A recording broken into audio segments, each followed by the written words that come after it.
Welcome to the Divorce Podcast, where we explore all aspects of ending relationships, separation, and parenting apart. If your marriage or partnership has ended, or you have friends and family who are separating, this podcast is for you. I'm Kate Daly, a relationship counsellor, divorce specialist, and co-founder of Amicable, the online legal service for separating couples. In each episode, we look at relationships and separation from different angles, including the emotional, legal, and social. I'm joined by experts and special guests who share their own unique stories, experience, and tips with the goal of helping people end relationships in a kinder and better way. In this episode, I'm joined by founder of Divorce Recovery Seminars, author, former barrister, and family court judge, Christopher Compston. We discuss his personal experiences of divorce through his unique professional legal lens. We start by talking about Christopher's parents' divorce and how this formed his view of marriage. He shares an invaluable insider perspective on the legal process, having worked as a barrister and a judge. We go on to explore his own experiences of adultery and divorce.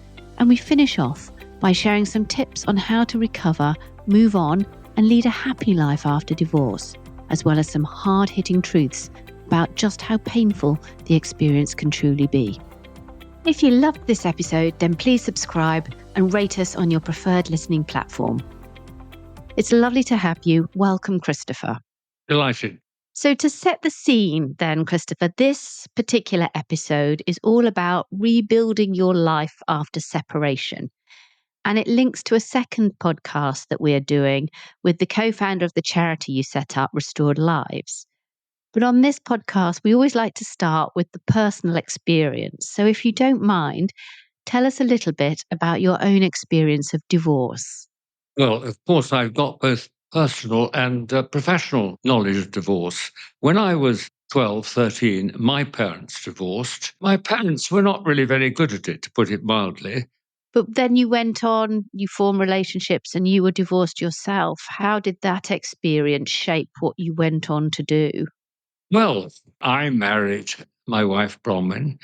I hasten to say, we're very happy.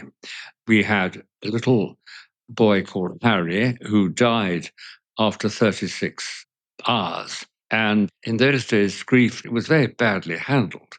And we were merely told to sort of go and have another child, really as blunt as that. And just to pause, I now help a little bit, not much, a marvellous charity called the Compassionate Friends, which help people who've lost children. And I'm a sort of friend of that. So we had Joshua, and just to leap ahead, extraordinary life really, when he was 25, he died. And he got national obituary as he was in the art world. And we had a daughter, Emily. And after 10 years, I remember thinking, really, Christopher, you're a lucky fellow. You've done very well. I was a barrister. I had a little house in Denbridge, in the Isle of Wight. I had a house in Chiswick. And out of the blue, to me, I have to say, it all went entirely on the rocks. And conscious, of course, with Brompton, my wife, his ex-wife rather, is still alive, and she's in pure as well. I'm still quite fond of her, and I'm in touch with her. But actually, the reality was that though I was far from perfect, she was having this affair, and that was the end of the marriage in the end. So you'd had a very sort of typical professional sort of career and life, feeling quite happy. Your wife is not as happy, has an affair, and that ends the marriage. So you are the child of divorced parents. You've been divorced yourself, but it doesn't put you off marriage then, because you go on and you marry your now wife, Caroline. I think the relevance of that is that I realized when life was really very difficult and I was sleeping on the floor in my pupil's flat, life was really very, very difficult.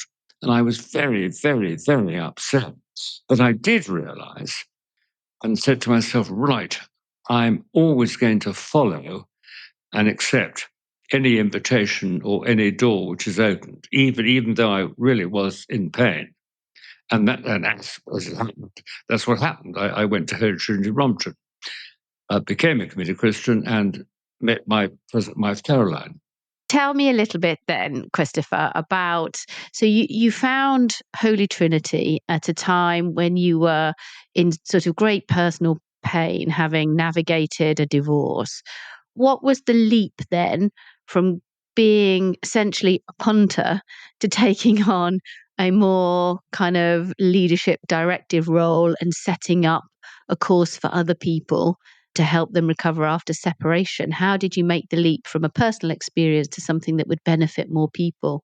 Well, what happened was this, that I'm very grateful, still am, to Holy Trinity Brompton. It's the Alpha course and the charismatic movement. But in those days, and let's get this right, we're talking about the 1980s.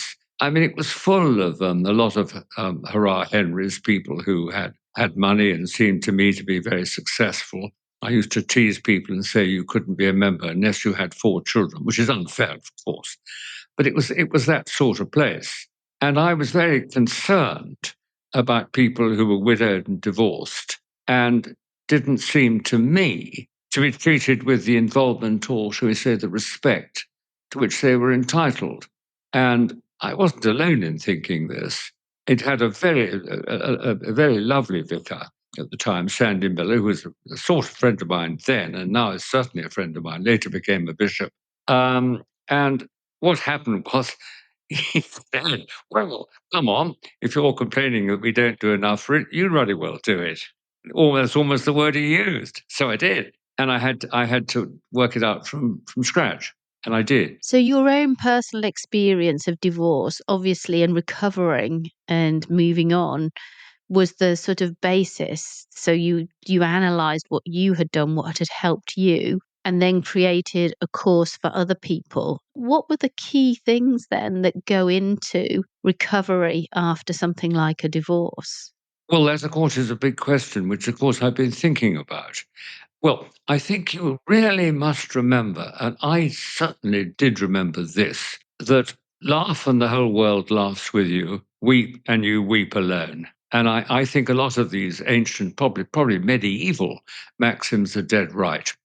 And I did realize that. And I thought, now look here, Christopher, you're quite old. You're 40. Oh, 40. And I thought, well, if I go around moaning, I'm not going to get very far. And I'm glad about that because I did, on the whole, not always, not to my great friends, put on a pretty good face. And I do think it's very important. I found that by forgiving a little bit, a little bit, a little bit, a little bit, ultimately you forgive. And it's the most restorative, rejuvenating thing you can do to you, for yourself. And when I later came to write these 2 books, the first book was Christian, so of course I could talk about forgiveness. In my second, allegedly secular book, Breaking Up Without Cracking Up, I said, look, it's moving on, putting it behind you, all those sort of phrases. But it's actually exactly the same thing. If you want to be happy, you have to move on. Otherwise, you're stuck at the time of the disaster, i.e., when you're hit or you discover the adultery or your husband or wife leaves you, whatever the final straw is. You're stuck. And when I ran these seminars, some of the people I realized, I'd say, but hang on, that was 18 years ago. Oh, yes, it is. It was. That's when, and I'd say, well, look, come on. And by the way, at the same time, do remember, by then I'd become a judge to my amazement. I was a family judge.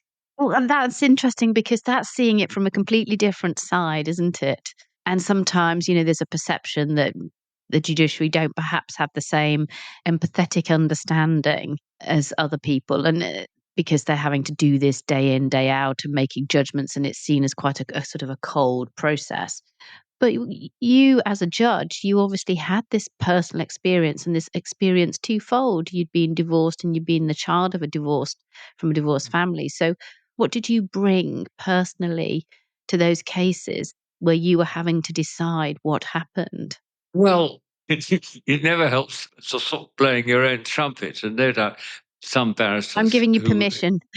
you do. Well, I know that some barristers who appeared in front of me and say, "Oh my goodness me, that's an old shocker. Don't believe anything he says." I think I was empathetic. I think I was sympathetic because, of course, I was. I mean, I knew what the people were talking about.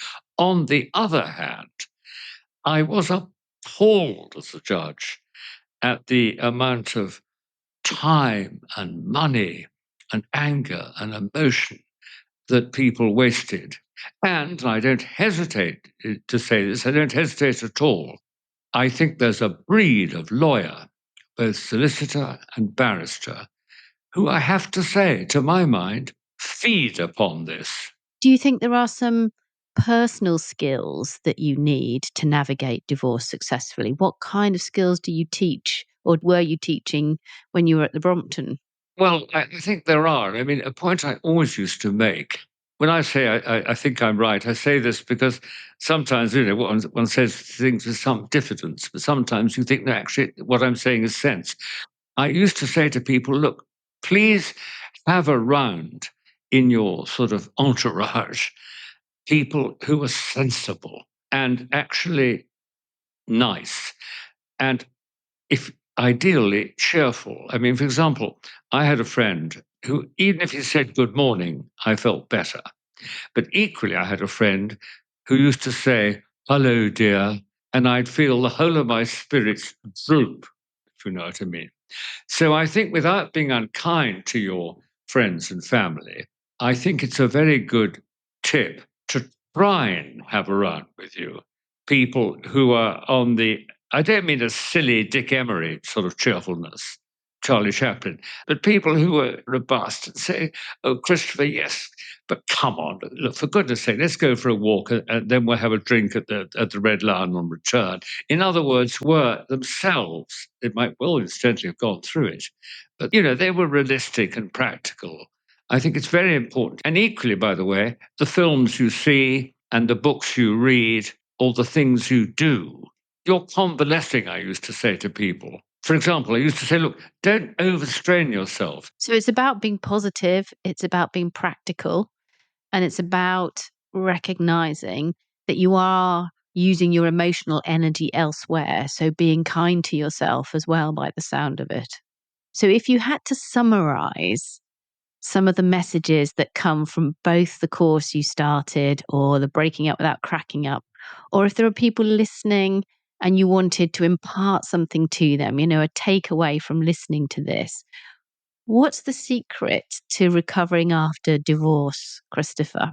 Well, I think certain things help. One, let's go back to convalescent. You are convalescent. Please be kind to yourself and if you can, be kind to others. Remember that, I'm sorry, he or she is not 100% to blame. You're involved in that as well. I suppose third, I haven't written these down. I'm doing this off the cuff, as it were. Third, look after yourself. I mean, I think it's very important. I soon realized that actually to keep yourself relatively fit.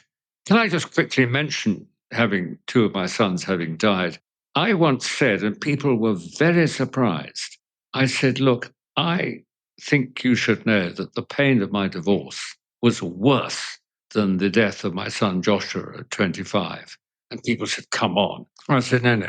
I said, I don't think people realize at the time how terribly painful for most of us divorce is. I felt that everything I had sort of built up was sullied, if you follow me, even the good bits. I mean, with hindsight, I moved on years ago. I'd been happily married for 40 years. But I think another, and the final advice is this: for goodness sake, go and think of other people. Actually, if you look at yourself in your present situation, well, it's pretty hellish. But you might care to think, oh, by the way, and keep occupied. Why don't you do some gardening or go for a walk or volunteer in a charity shop or do anything? Keep occupied. Yeah, I think there's some very interesting tips and advice in there. Keeping busy, surrounding yourself with positive people. Oh, sorry, can I say one? This will be the final thing, and then I'll shut up.